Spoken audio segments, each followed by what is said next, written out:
Hello बच्चों, good morning all of you. और कैसे हैं? उम्मीद करता हूँ अच्छे से होंगे।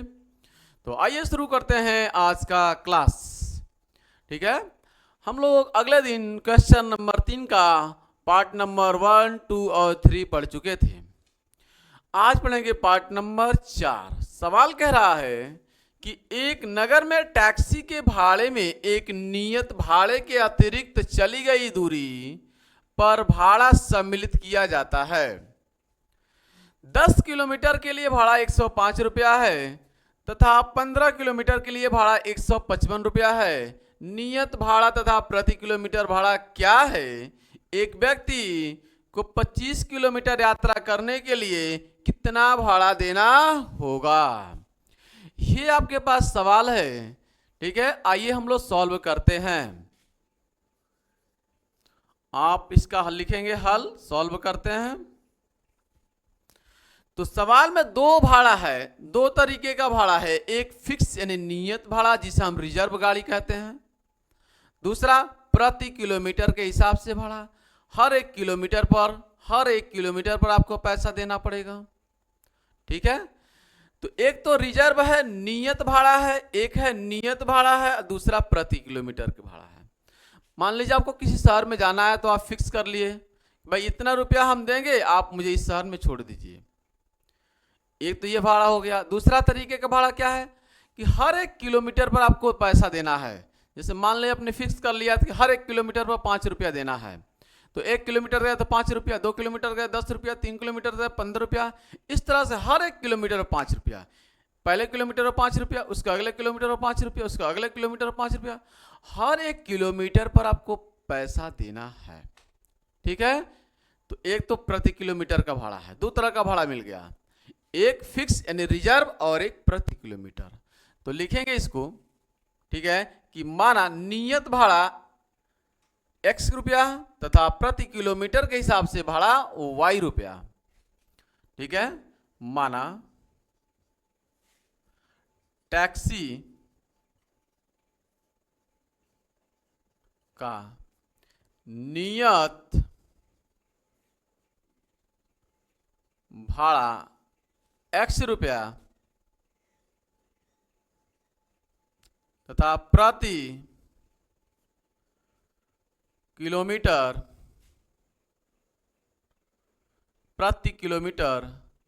का भाड़ा y रुपया है। प्रति किलोमीटर का भाड़ा y रुपया है। तो प्रश्नानुसार, ठीक है, प्रश्नानुसार या प्रथम शर्त के अनुसार लिखिए। प्रथम शर्त के अनुसार पहला शर्त क्या है भाई? तो 10 किलोमीटर के लिए भाड़ा 105 रुपया है। ठीक है, 10 किलोमीटर के लिए भाड़ा 105 रुपया है, 105 रुपया है। तो 10 किलोमीटर जाने के लिए आपको 105 रुपया देना पड़ेगा, जिसमें नियत भाड़ा फिक्स है और प्रति किलोमीटर के हिसाब से भाड़ा फिक्स है। तो नियत भाड़ा हमने मान लिया है 100 रुपया है, तो नियत भाड़ा हो जाएगा x। और 1 किलोमीटर के लिए प्रति किलोमीटर मतलब 1 किलोमीटर के लिए भाड़ा है y रुपया, तो 2 किलोमीटर के लिए भाड़ा हो जाएगी 2y, 3 किलोमीटर के लिए भाड़ा 3y, 4 किलोमीटर के लिए भाड़ा 4y। बात समझ में आ रही है? मैंने लिखा 1 किलोमीटर के लिए भाड़ा y रुपया, प्रति किलोमीटर मतलब 1 किलोमीटर के लिए भाड़ा y रुपया, तो 2 किलोमीटर के लिए भाड़ा 2y, 3 किलोमीटर के लिए भाड़ा 3y, 4 किलोमीटर के लिए भाड़ा 4y, 5 किलोमीटर के लिए भाड़ा 5y, तो 10 किलोमीटर के लिए भाड़ा 10y है ना। अब इन दोनों को मिलाकर कुल कितना रुपया दिया गया? कुल दिया गया 105 रुपया, 105 रुपया। Equation number 1। दूसरे में कहा गया, ठीक है, द्वितीय शर्त के अनुसार, द्वितीय शर्त के अनुसार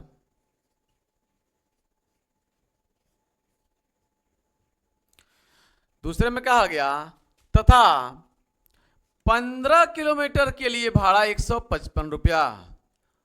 15 किलोमीटर के लिए भाड़ा 155 रुपया, 155 रुपया है। तो नियत जो भाड़ा इसमें फिक्स है वह x है, और हर 1 किलोमीटर के लिए y रुपया, तो 15 किलोमीटर के लिए 15y। इन दोनों को मिलाकर दिया गया कितना? 155 रुपया। क्वेश्चन नंबर 2, समीकरण 1 और 2 को आप सॉल्व करेंगे, आपका आंसर मिल जाएगा। आइए सॉल्व करते हैं। तो यहीं से समीकरण, ठीक है, समीकरण 2 से, समीकरण 2 से देखिएगा, समीकरण 2 से x बराबर हो जाएगा 15y, उधर जाएगा तो 155 माइनस का 15y। ठीक है, इक्वेशन नंबर 3। अब x का मान समीकरण, इसको उठाकर आप 1 में रखिए। समीकरण 1 में रखने पर रख दीजिए 1 में। 1 नंबर ये है, यहां पर x का मान रखेंगे कितना? x, इसके जगह पर क्या रखेंगे आप? ये x की वैल्यू कितनी है? 155 माइनस 15y। इसको उठाकर आप रखिए यहां पर 155 माइनस 15y। यहां लिखते हैं 155 माइनस 15y, इस x जगह पर लिख दिए 155 माइनस 15y। ठीक है, x की वैल्यू कितनी है? 155 माइनस 15y। इसको उठाकर हम यहाँ पे लिख दिए 155 माइनस 15y प्लस का 10y बराबर 105, प्लस का 10y बराबर में 105। ठीक, ये 15 माइनस में है और 10 प्लस में है, तो ये बचेगा माइनस का 5y बराबर 105। ये 55 जाएगा, 155 उधर, तो इधर प्लस है, उधर जाएगा तो माइनस 155। तो माइनस का 5y बराबर हो जाएगा 155 में से आप 105 निकाल दीजिए। ठीक है, 155 में से आप 5 निकालेंगे तो मिलेगा कितना? 50। ठीक है, माइनस में 50 आएगा तो y बराबर हो जाएगा माइनस का 50 बटे में माइनस का 5। ये y की वैल्यू आ जाएगी कितनी? 5 दहा 50 यानी 10। y की वैल्यू कितनी आ गई है? 10। ठीक है, y की वैल्यू आ जाएगी 10। अब y का मान समीकरण किस में रख दें? समीकरण आप 3 में रखने पर, 1 2 3 किसी में रख दीजिए? समीकरण 3 में रखने पर, समीकरण 3 में रखने पर। ठीक है, यह समीकरण 3, x बराबर 155, x बराबर 155 माइनस 15y, 15y। इस y के जगह पे क्या रखना आपको है? इस y के जगह पे आपको रखना है 10, तो यहां पे रख दीजिए आप 10। तो x बराबर हो जाएगा आपके पास 155 माइनस का 10। ठीक है, 150, तो x बराबर हो जाएगा 5। तो x की वैल्यू निकल गई है 5 और y की वैल्यू 10। x की वैल्यू है 5, y की वैल्यू है 10। ठीक है, सवाल में कहा है कि एक व्यक्ति को 25 किलोमीटर यात्रा करने के लिए कितना भाड़ा देना होगा? उसे 25 किलोमीटर जाना है तो कितना भाड़ा देना होगा 25 किलोमीटर के लिए? तो 25 किलोमीटर के लिए कितना भाड़ा देना होगा भाई? देखिए 25 किलोमीटर के लिए कई जगह नहीं, हम मिटा रहे हैं। ठीक है,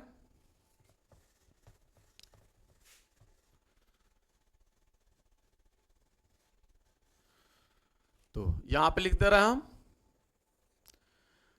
25 किलोमीटर के लिए भाड़ा, 25 किलोमीटर के लिए भाड़ा कितना देना पड़ेगा? तो एक तो नियत भाड़ा है, एक तो नियत भाड़ा है x और 25 किलोमीटर जाना है, तो 1 किलोमीटर के लिए हमने माना है y रुपया, तो 25 किलोमीटर के लिए 25y। तो ये हो जाएगा x की वैल्यू कितनी 5 प्लस 25 गुणे में y की वैल्यू 10, तो ये हो जाएगा 5 इंटू, आप इंटू कर लीजिए 225 में, तो ये हो जाएगा 250, ये हो जाएगा 255। तो नियत, ठीक है, और अतिरिक्त भाड़ा कुल मिलाकर उसे देना पड़ेगा 255 रुपया। अगर उसे 25 किलोमीटर जाना है तो उसे कितना देना पड़ेगा 255 रुपया देना पड़ेगा, 255 रुपया देना पड़ेगा। तो ये रहा इस सवाल का आंसर। अगले सवाल की हम बात करते हैं, ठीक है, अगले सवाल की हम बात करते हैं। इसका अगला सवाल है, तो अगला सवाल है क्वेश्चन नंबर 3 का पार्ट नंबर 5। कह रहा है यदि किसी भिन्न के अंश और हर में 2 जोड़ दिया जाए, कितना जोड़ दिया जाए 2 जोड़ दिया जाए, तो वह अभिन्न 9/11 हो जाती है। यदि अंश और हर दोनों में 3 जोड़ दिया जाए तो वह 5/6 हो जाती है। वह भिन्न ज्ञात कीजिए। तो आपको पता है भिन्न में क्या चीज होता है, अंश और हर, अंश और हर। तो एक को अंश मानिए, दूसरे को हर मान लीजिए। तो आप लिखेंगे सॉल्यूशन में इसके, माना भिन्न का अंश x तथा हर y है। भिन्न का अंश x है और हर y है, तो भिन्न कितना होगा, तो भिन्न कितना होगा, आप कहेंगे अंश बटे हर होता है, अंश बटे हर होता है। तो अंश कितना माना आपने x और हर कितना माना आपने y, तो भिन्न कितना हो गया x बटे y, यह कहलाएगा भिन्न। अब प्रथम शर्त के अनुसार चलते हैं, प्रथम शर्त के अनुसार, प्रथम शर्त के अनुसार चलते हैं भाई।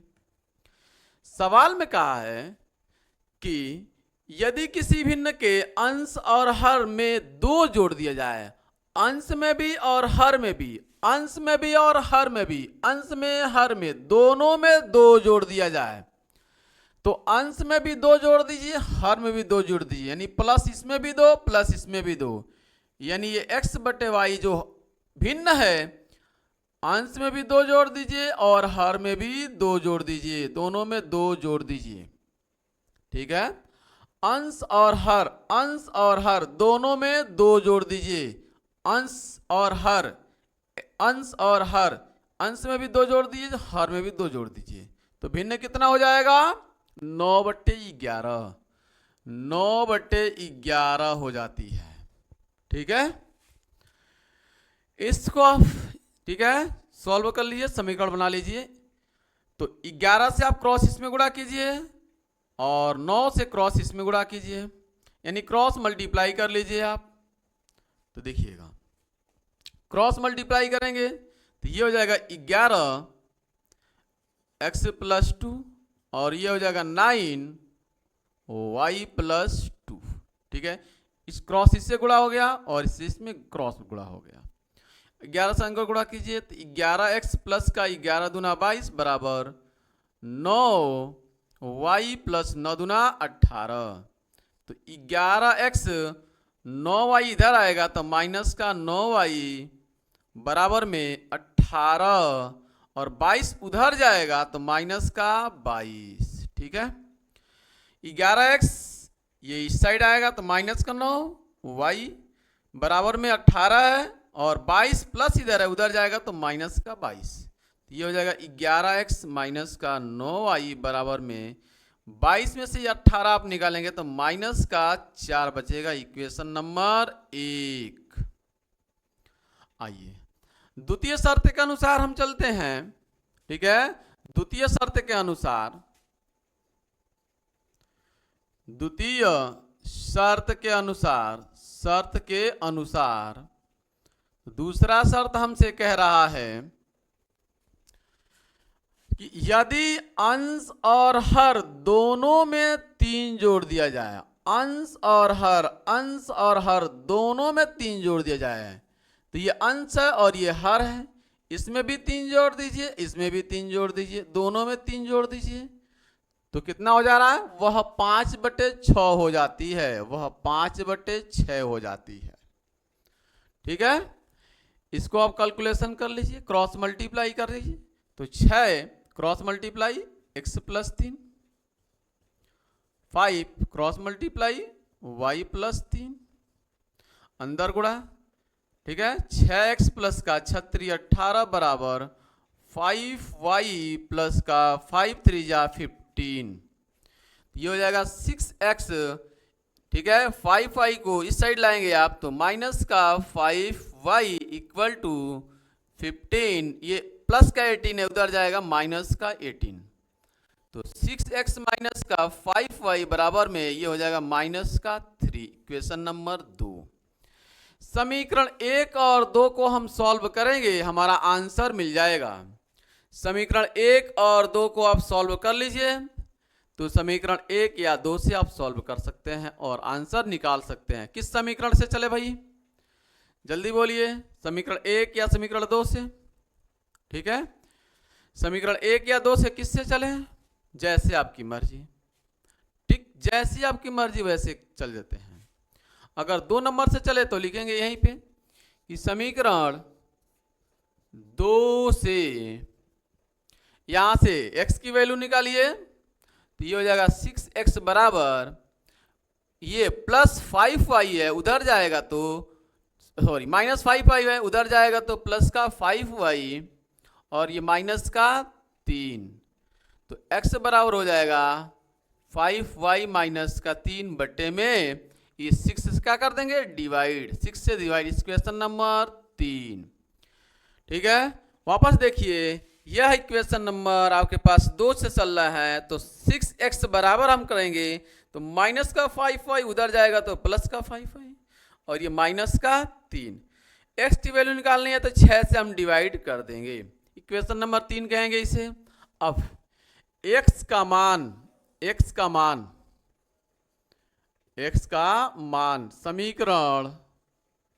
समीकरण किस में रख दें, समीकरण, ठीक है, आप 1 में रख दीजिए। समीकरण 1 में रखने पर, समीकरण 1 में रखने पर रखिएगा, इस 11 और इस x के जगह पे रखना है, इस x के जगह पे रखना है कितना, 5y माइनस 3 बटे 6, 5y माइनस 3 अपान में 6, ठीक है, माइनस 9y बराबर माइनस का 4, माइनस 9y बराबर माइनस का 4, ये रहा आपके पास।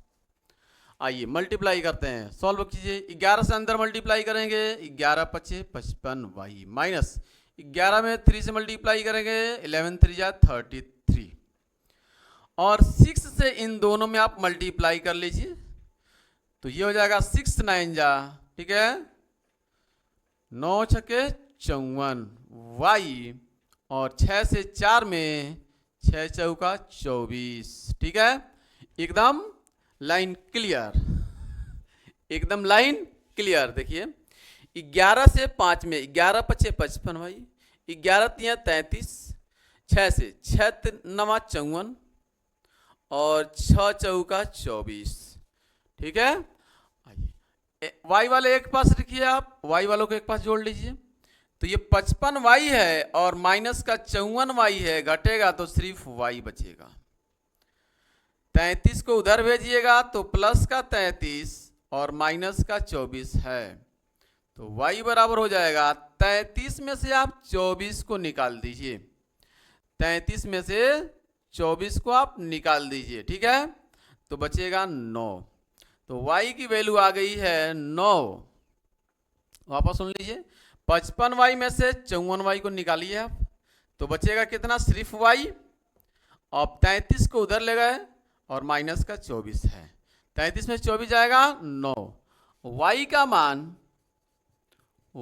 का मान समीकरण किस में रख दें, समीकरण 3 में रखने पर, 3 में रखेंगे जल्दी से आ जाएगा। तो यह है x बराबर 5 और y के जगह पर रखना आपको है 9, ठीक है, माइनस का 3 बटे में 6। तो x बराबर हो जाएगा 9 × 45 माइनस 3 बटे में 6। 45 में से 3 आप घटाएंगे तो हो जाएगा कितना, 42 बटे में 6। 6 से भाग करेंगे तो x की वैल्यू आएगी 7। x की वैल्यू कितनी आ गई, 7।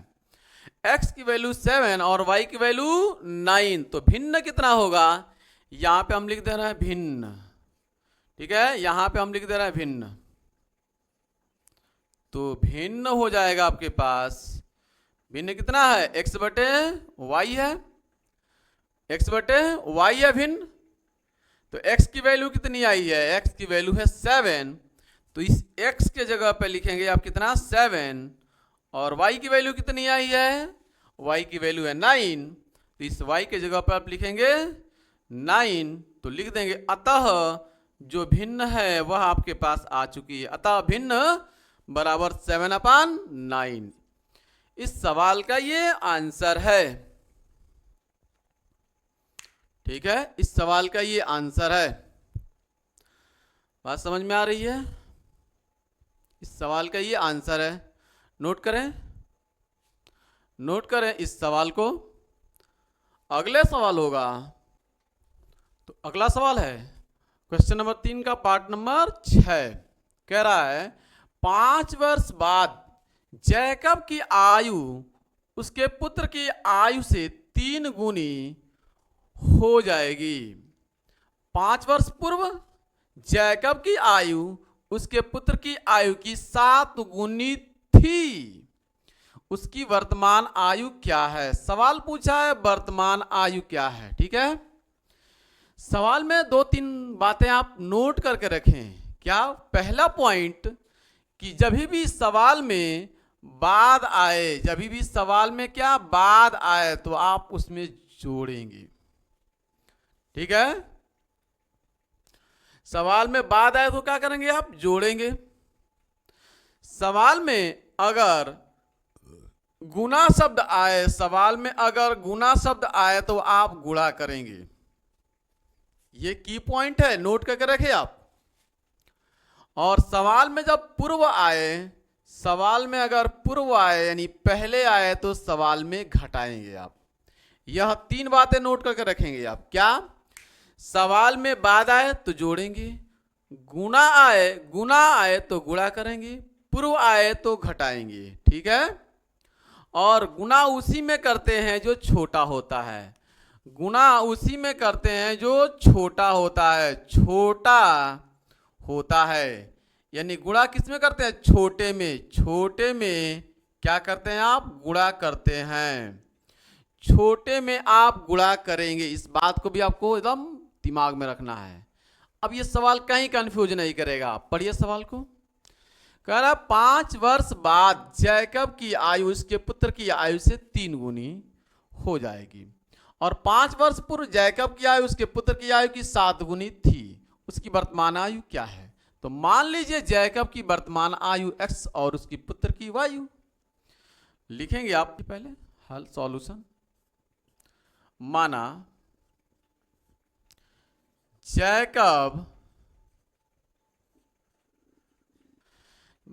जैकब की, ठीक है, वर्तमान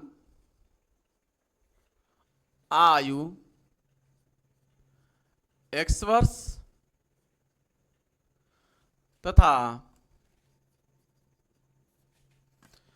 जैकब के पुत्र की वर्तमान आयु y वर्ष है। ठीक है। अब सवाल प्रथम शर्त के अनुसार, चलिए पहले आप प्रथम शर्त के अनुसार, प्रथम शर्त के अनुसार चलते हैं। पहले शर्त में कहा कि 5 वर्ष बाद जैकब की आयु उसके पुत्र की आयु से 3 गुनी हो जाए, 3 गुनी हो जाएगी। ठीक है। तो एक जैकब की आयु कितनी है x, पुत्र की आयु कितनी है y। ठीक है। उम्र हमेशा साथ साथ बढ़ता है और साथ साथ घटता है। जब पिताजी बढ़ रहे होते हैं तो बेटा भी बढ़ रहा होता है, पिताजी बूढ़े हो रहे हैं तो बेटा जवान हो रहा है।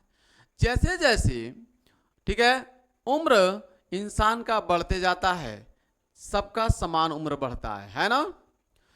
आज बच्चा 5 साल का है, 5 साल बाद वही 10 साल का हो जाएगा। तो 5 साल पिताजी की आयु तो बढ़ी, सबकी आयु समान बढ़ती है। तो अगर पिताजी की आयु 5 साल बाद, 5 साल बाद, तो 5 इसमें भी जोड़ेंगे आप, 5 इसमें भी जोड़ेंगे। ठीक है। और ये दोनों ही बराबर चलेंगे क्योंकि दोनों उम्र का साथ साथ बढ़ता है, उम्र साथ साथ बढ़ता है। तो 5 वर्ष अगर पिताजी बढ़ गए तो पुत्र भी 5 वर्ष का हो गया। अब गुणा किस में करेंगे? गुणा करेंगे आप छोटे में। तो छोटा कौन है?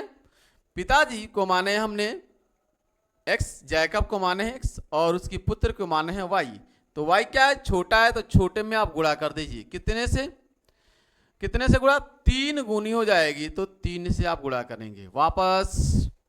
वापस ठीक है। ये पिताजी है, ये पुत्र है, तो पुत्र छोटा है इसलिए 3 से गुणा छोटे में होगा। हमने लिख दिया है क्या? गुणा छोटे में आपको करना है। आइए, ये हो जाएगा x प्लस 5 बराबर, अंदर गुणा कीजिए, 3y प्लस का 5 15। y को इधर लाइए, तो x माइनस 3y बराबर में 15, 5 उधर ले जाइए, माइनस का 5। तो x माइनस 3y बराबर में 15 में से 5 जाएगा 10। इक्वेशन नंबर 1, समीकरण नंबर 1। आइए द्वितीय शर्त के अनुसार, द्वितीय शर्त के अनुसार, ठीक है, ये है पुत्र और ये है पिताजी और ये है पुत्र। देखिएगा, ये पिताजी है, ये पुत्र है। पिताजी को कितना माना है हमने? x और पुत्र को y। तो ये है पिताजी और ये है पुत्र। सवाल का है कि 5 वर्ष पूर्व, तो 5 इसमें से भी कम कर लीजिए, 5 इसमें से भी कम कर लीजिए, 5 दोनों में से कम हो गया। अब पुत्र की आयु 7 गुनी थी, 7 गुना। तो छोटा कौन है? आप गुणा किस में करेंगे? छोटे में गुणा करते हैं। छोटा कौन है? y में कितने से गुणा किए? 7 से, 7 गुनी। तो ये हो जाएगा x minus 5 equal to 7y minus का 7 पचे 35।